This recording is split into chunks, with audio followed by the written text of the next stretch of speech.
जय श्री कृष्णा। पुराणों के अनुसार अमल की एकादशी का व्रत रखने से अपार पुण्य की प्राप्ति होती है। कहते हैं कि जब सृष्टि का आरंभ हुआ था तब सबसे पहले आंवले के वृक्ष की उत्पत्ति हुई। आंवले के वृक्ष को भगवान श्री विष्णु ने आदि वृक्ष के रूप में स्थापित किया है। मान्यता है कि आंवले के वृक्ष में भगवान श्री विष्णु का वास होता है। आंवले के वृक्ष को देव वृक्ष भी कहा जाता है और फाल्गुन मास के शुक्ल पक्ष की आंवला एकादशी, जिसे रंग भरी एकादशी और अमल की एकादशी भी कहते हैं, आंवले के वृक्ष को समर्पित मानी जाती है। इस दिन आंवले के वृक्ष की पूजा करके परिक्रमा करनी चाहिए। आंवले के वृक्ष के नीचे धूप दीप जलाना चाहिए। बिना कथा के यह व्रत अधूरा माना जाता है। इसलिए आज के इस वीडियो में आप सुनेंगे अमल की एकादशी की कथा। शास्त्रों में मान्यता है कि अमल की एकादशी का व्रत रखने से भक्तों के अगले पिछले सभी जन्मों के पाप नष्ट हो जाते हैं और उनके पितरों का भी उद्धार हो जाता है।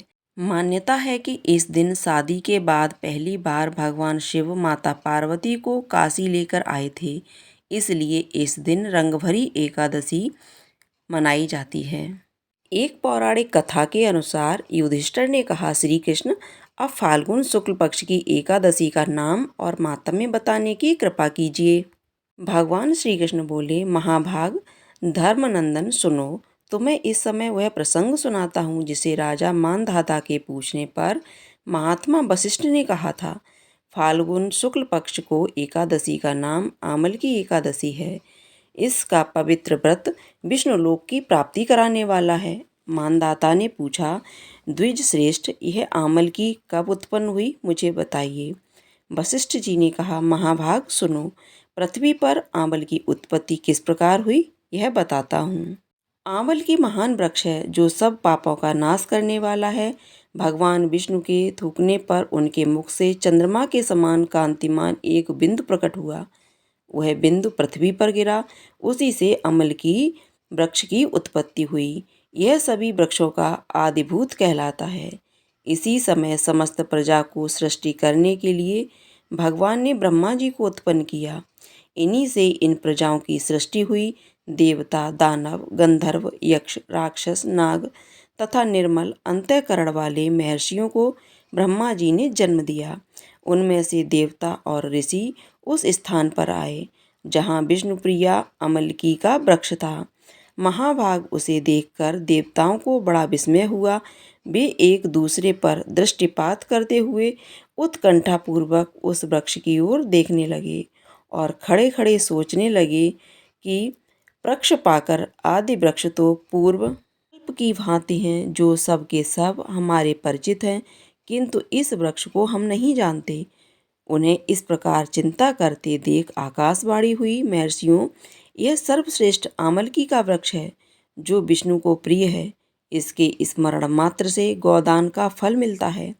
स्पर्श करने से इससे दुगुना फल, भक्षण करने से तिगुना फल प्राप्त होता है। इसलिए सदा प्रयत्न पूर्वक आमलकी का सेवन करना चाहिए।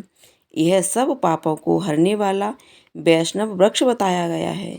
इसके मूल में विष्णु, उसके ऊपर ब्रह्मा, स्कंद में परमेश्वर भगवान, रुद्र, शास्त्रों में मुनि, टहनियों में देवता, पत्तों में वसु, फूलों में मरुदंड तथा फलों में समस्त प्रजाति के लोग रहते हैं। आमल की सर्वदेवमयी बताई गई है। अतः विष्णु भक्त पुरुषों के लिए यह परम पूज्य है। ऋषि बोले, अव्यक्त स्वरूप से बोलने वाले महापुरुष, हम लोग आपको क्या समझें? आप कौन हैं? देवता हैं या कोई और? हमें ठीक ठीक बताइए।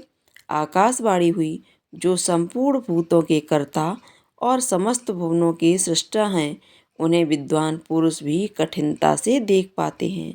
वही सनातन विष्णु मैं हूँ। देवादिदेव भगवान विष्णु का कथन सुनकर उन ब्रह्मकुमार ऋषियों के नेत्र आश्चर्य से चकित हो उठे। उन्हें बड़ा आश्चर्य हुआ। वे आदि अंत रहित भगवान की स्तुति करने लगे। ऋषि बोले, संपूर्ण भूतों के आत्मभूत महात्मा एवं परमात्मा को नमस्कार है।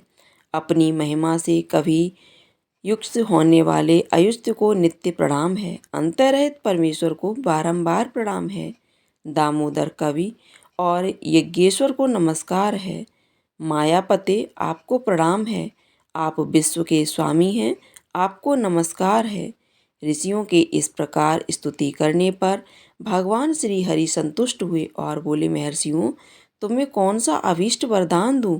ऋषि बोले, भगवान, यदि आप संतुष्ट हों तो हम लोगों के हित के लिए कोई ऐसा व्रत बतलाइए जो स्वर्ग और मोक्ष रूपी फल प्रदान करने वाला हो।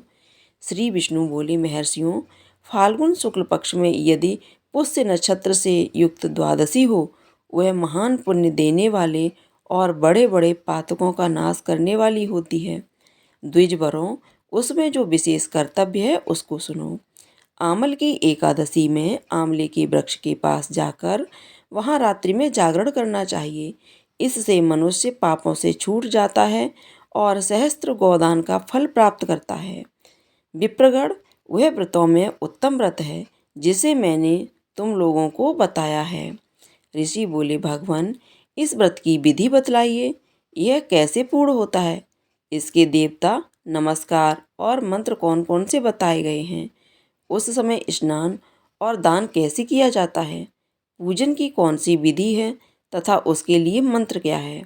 इन सब बातों का यथार्थ रूप से वर्णन कीजिए। भगवान विष्णु ने कहा, द्विजवरों, इस व्रत को जो उत्तम विधि है उसे श्रवण करो। एकादशी को प्रातःकाल दंत धावन करके संकल्प करें कि पुंडरीकाक्ष, हे आयुष, मैं एकादशी को निराहार रहकर दूसरे दिन भोजन करूंगा, आप मुझे शरण में रखें।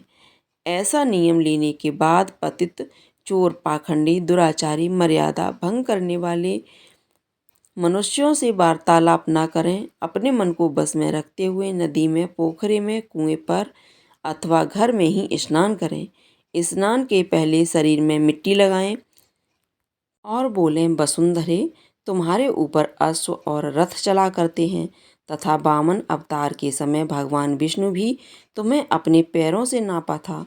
मृत्यु के मैंने करोड़ों जन्मों में जो पाप किए हैं, मेरे उन सब पापों को हर लो। खान मंत्र। जल की अधिष्ठात्री देवी मात, तुम संपूर्ण भूतों के लिए जीवन हो।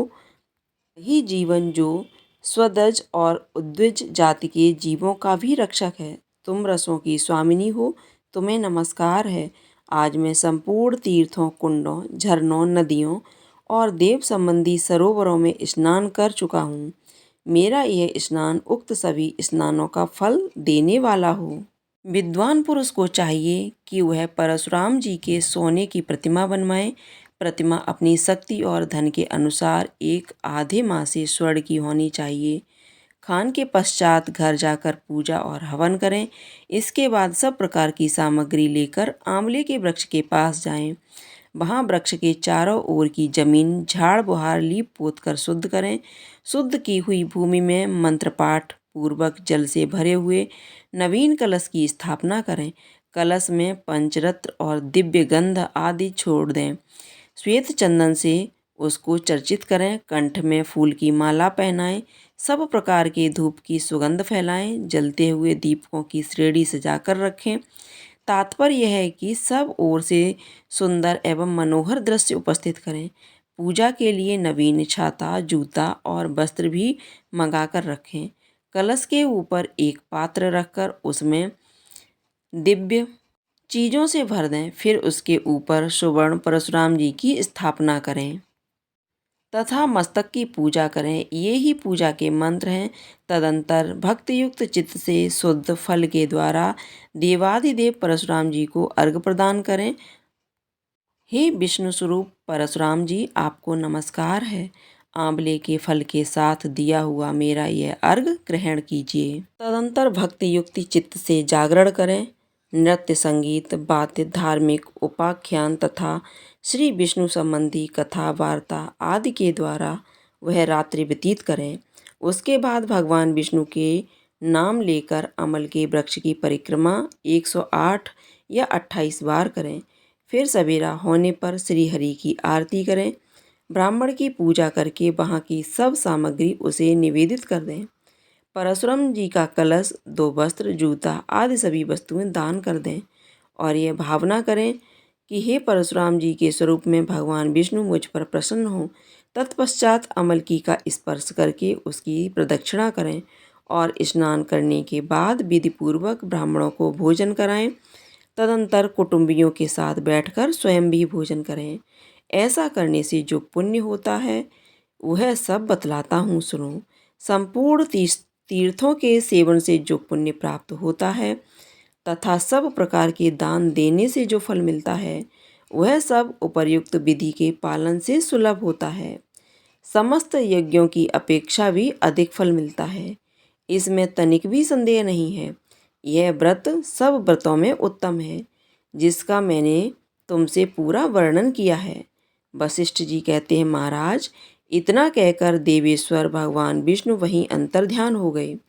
तत्पश्चात उन समस्त महर्षियों ने उक्त व्रत का पूर्ण रूप से पालन किया। नृपश्रेष्ठ, इसी प्रकार तुम्हें भी इस व्रत का अनुष्ठान करना चाहिए। भगवान श्री कृष्ण कहते हैं, युधिष्ठिर, यह व्रत मनुष्यों को सब पापों से मुक्त करने वाला है।